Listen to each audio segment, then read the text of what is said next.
भारत का जीडीपी 7% से ग्रो कर रहा है और आपकी सैलरी भी 5 से 7% ईयरली से ग्रो कर रही है। लेकिन अगर आरबीआई डेटा की मानी जाए तो भारत के हाउस होल्ड सेविंग्स 5.3% पे हैं, जो 47 सालों में लोवेस्ट हैं। मतलब जीडीपी तो ग्रो कर रहा है लेकिन आपकी सेविंग्स घट रही हैं। क्या जीडीपी सच में ग्रोथ स्टोरी बता रहा है या एक ऑप्टिकल इल्यूजन है? अगले 15 मिनट आप मेरे साथ बने रहिए और मैं आपको बताता हूं जीडीपी की रियल स्टोरी। दूध, सब्जी, बिजली का बिल, स्कूल फीस और रेंट, हर महीने कुछ न कुछ बढ़ जा रहा है। टीवी पर हम लोग सुनते हैं भारत का जीडीपी 7% से ग्रो कर रहा है, stock market all time high पर है। लेकिन क्या आपकी सैलरी बढ़ रही है? और मोस्ट इंपोर्टेंटली उस सैलरी से होने वाली सेविंग्स क्या वो बढ़ रही हैं या फिर आपके खर्चे ही बढ़ रहे हैं? ये है 2025 की कहानी, जहां पर पेपर में दिखाने के लिए और इकोनॉमिक्स के लिए भारत का जीडीपी तो ग्रो कर रहा है लेकिन आपकी पॉकेट्स खाली होती जा रही हैं। चलिए आइए समझते हैं 7% का जीडीपी क्या है। भारत ने फाइनेंशियल ईयर 24-25 में जीडीपी ग्रोथ रही 6.5% की और इस साल की एस्टिमेटेड ग्रोथ है 7% की। अगर नॉमिनल जीडीपी की बात की जाए तो भारत $4 ट्रिलियन पर पहुंच चुका है। मतलब जापान को पीछे छोड़कर हम लोग दुनिया की चौथी सबसे बड़ी इकोनॉमी बन चुके हैं। बट ये ग्रोथ कहां हो रही है? आइए कंपेयर करते हैं कॉर्पोरेट इंडिया को और मिडिल क्लास को। कॉर्पोरेट इंडिया की बात की जाए तो फाइनेंशियल ईयर 24-25 में 22.3% से कॉर्पोरेट इंडिया के प्रॉफिट्स बढ़े हैं। लग्जरी कारों की सेल में 15% की वृद्धि हुई है। वहीं पर कॉर्पोरेट इंडिया में जीडीपी से 136% की हाई स्टॉक मार्केट ले चुका है। निफ्टी 50 ऑल टाइम हाई पर चल रहा है। इधर मिडिल क्लास को अगर हम देखें तो वेजेस ऑलमोस्ट स्टेगनेंट हैं। Real salary increase after inflation adjustment के 0.5 से 2% है। ओवरऑल हाउस होल्ड सेविंग्स 5.3% है जीडीपी का, जो पिछले 47 सालों में लोवेस्ट है। उसके बाद पर कैपिटा डेट की बात की जाए तो 4.8 लाख पर पर्सन है, जो 3.9 लाख था 2023 में। तो असली ग्रोथ सिर्फ कॉर्पोरेट इंडिया में दिखाई दे रही है, मिडिल क्लास में नहीं। आइए एक मिडिल क्लास हाउस होल्ड की बात करते हैं और उसके बजट को समझने की कोशिश करते हैं। एक मिडिल क्लास इंसान जो पैसा कमाता है उसमें से 30% फूड में चला जाता है, वहीं 20% उसके लिए एजुकेशन में चला जाता है। वहीं बचे हुए पोर्शन में से 20% उसके रेंट को जाता है, 15% हेल्थ को जाता है और बचा हुआ 15% ट्रांसपोर्ट और मिसलेनियस के लिए चला जाता है।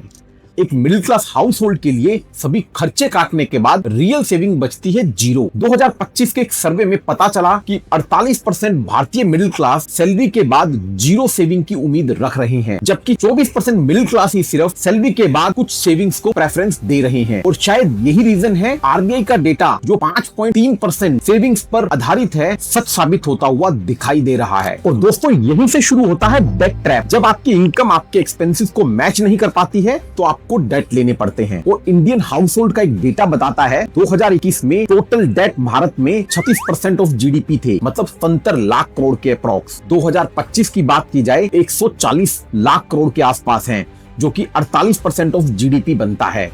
भारतीयों पर 2021 की बात की जाए तो 3.9 लाख पर भारतीय पर लोन था, जो अभी बढ़कर 4.8 लाख हो चुका है।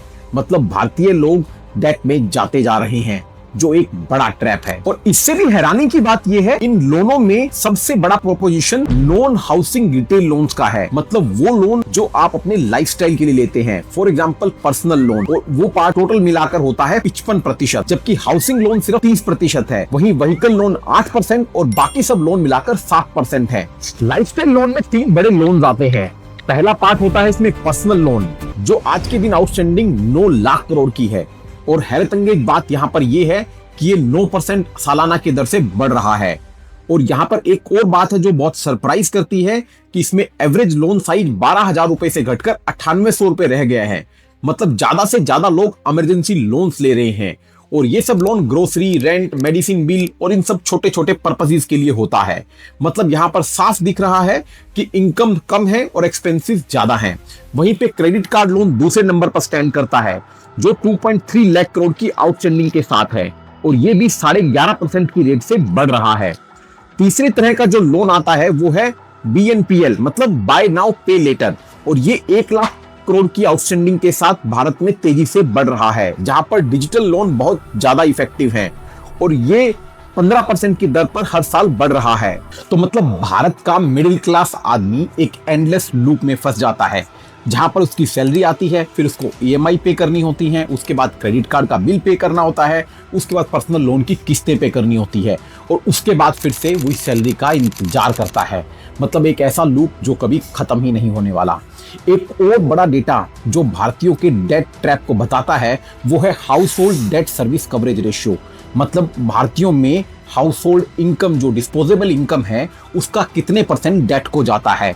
और आप जानकर हैरान होंगे कि ये रेशियो भारतीयों के लिए 12% ज्यादा है यूएस और यूके जैसी कंट्रीज को लेकर। मतलब साफ दिखाई देता है कि भारतीय अब डेट ट्रैप में फंस चुके हैं। तो अगर सब लोग स्ट्रगल ही कर रहे हैं तो ये 7% का जीडीपी ग्रोथ कहां से आता है? आइए मैं इसे ब्रेक डाउन करके बताता हूं। अगर बात की जाए भारत की टॉप कॉर्पोरेट्स की तो FY24 में आप जानकर हैरान होंगे कि 22.3% से उनका नेट प्रॉफिट बढ़ा है, जबकि एम्प्लॉयमेंट की बात की जाए तो सिर्फ 1.5% से बढ़ रही है। मतलब आज के दिन मैक्सिमम वेल्थ सिर्फ टॉप कॉर्पोरेट कंपनीज ही बना रही हैं। वहीं दूसरी तरफ देखा जाए तो जीएसटी कलेक्शन भारत में 1.96 लाख करोड़ है मंथली। लेकिन ये जो जीएसटी का फिगर है ये वॉल्यूम ड्रिवन नहीं है, ये सिर्फ इन्फ्लेशन ड्रिवन है। मतलब भारत के मिडिल क्लास लोग उसी सेम चीज के लिए ज्यादा पैसा पे कर रहे हैं। वहीं पर स्टॉक मार्केट की बात की जाए तो अभी ऑल टाइम हाई पर चल रहा है और 136% हो चुका है जीडीपी का। लेकिन यहाँ पर भी एक बड़ा झोल है। स्टॉक मार्केट में मेजर इन्वेस्टमेंट एफआईआई से हैं, मतलब फॉरेन इन्वेस्टमेंट इनफ्लो से हैं। और बात की जाए वेल्थ की तो सिर्फ 10% लोग 90% वेल्थ होल्ड करते हैं। वहीं कंस्ट्रक्शन सेगमेंट को देखा जाए तो हर साल 9.4% की ग्रोथ से वो बढ़ रहा है। लेकिन यहां भी मेजर इन्वेस्टमेंट गवर्नमेंट सेक्टर से आती हैं। लेकिन एक्चुअल एम्प्लॉय का वेज जो है वो अभी भी स्टेगनेंट ही है। तो एक्चुअल प्रॉब्लम कहां है? एक्चुअल प्रॉब्लम है रियल वेजेस को लेकर। बात की जाए एग्रीकल्चर सेगमेंट की तो 2014 से 2024 तक रूरल एग्रीकल्चर जो वर्कर हैं उनका रियल वेज 1.4% से घटा है। मतलब 10 साल में रियल वेज एक्चुअल में घट गया है। वहीं बात की जाए रूरल अदर वर्कर्स की तो वो 6% से बढ़ा है, जो एग्रीकल्चर वर्कर से स्लाइटली बेटर है। वहीं अर्बन वर्कर की बात की जाए तो ऑलमोस्ट स्टेगनेंट है। मतलब इन्फ्लेशन को अगर आप काउंट करेंगे तो उनके वेजेस बढ़ नहीं रहे हैं। तो एक्चुअल प्रॉब्लम स्टार्ट होती है रियल वेजेस को लेकर, जो मिडिल क्लास के लिए नहीं बढ़ रहे हैं। जीडीपी का मतलब है ओवरऑल पाई के बारे में हम बात करें। यहाँ पर ये बात नहीं होती है कि किसको कितना % स्लाइस मिल रहा है। तो एक्चुअल इंडिया का मेन प्रॉब्लम ही ये है कि टॉप 20% ग्रो करते जा रहे हैं और बिलो 80% और नीचे जाते जा रहे हैं। तो अब आपको समझ आ रहा होगा कि आप हर दिन पुअर फील क्यों कर रहे हैं, क्योंकि आपके पर्सनल जीडीपी और नेशनल जीडीपी में एक बड़ा डिस्कनेक्ट है। जहां पर अगर आपकी सैलरी 9 से 10% सालाना बढ़ती भी है तो एजुकेशन, हेल्थ केयर, हाउसिंग के अगर इन्फ्लेशन की बात की जाए तो वो इससे ज्यादा बढ़ जाता है और एक्चुअल में आपकी बाइंग पावर पहले से कम हो रही है, जिसकी वजह से आप पहले से गरीब अपने आप को महसूस करते चले जा रहे हैं। आइए उन 3 बड़े सॉल्यूशंस की बात करते हैं जो इन्फ्लेशन भरी दुनिया से आपको निकाल सकते हैं। Solution number 1, build personal wealth. आप कोई भी लोन या किसी प्रकार का उधार लेने से पहले सबसे पहले ये सोचें क्या ये एसेट बन रहा है या लायबिलिटी बन रही है। मतलब आप क्रेडिट कार्ड या पर्सनल लोन जैसे लोन्स को ना लेकर होम लोन लेने का प्लान करें ताकि आप एक बड़ा एसेट बना पाएं और अपने लिए लायबिलिटीज खड़ी ना करें। दूसरा सोल्यूशन है, अगर आपके एक्सपेंसेस बढ़ रहे हैं तो आपकी सैलरी बढ़नी चाहिए। और तीसरा और सबसे इंपॉर्टेंट सोल्यूशन है 50-30-20 बजटिंग। मतलब 50% बजट आप दें अपने वांट्स को, मतलब जो नेसेसिटी की चीजें हैं जैसे फूड, बिल या बाकी चीजों को। 30% आप अपना बजटिंग रख सकते हैं वांट वाली चीजों को, मतलब जो आप डिजायर करते हैं जैसे एंटरटेनमेंट, डाइनिंग आउट। और 20% बजट आपका जाना चाहिए सेविंग्स में, ताकि कल को आपके पास एक कॉर्पस ऑफ सेविंग हो जो इमरजेंसी फंड की तरह काम करे। तो दोस्तों ये थी ओवरऑल 7% जीडीपी की कहानी, जहां पर जीडीपी तो बढ़ रहा है लेकिन आपकी पॉकेट्स खाली होती जा रही हैं और आप एक डेट ट्रैप में फंसते चले जा रहे हैं। उम्मीद करता हूं जो सॉल्यूशन दिए गए हैं इनको आप अगर प्रैक्टिकली इंप्लीमेंट करेंगे तो आप इस डेट ट्रैप से बाहर आ सकते हैं और एक अच्छे फाइनेंशियल लिटरेसी की तरफ बढ़ सकते हैं।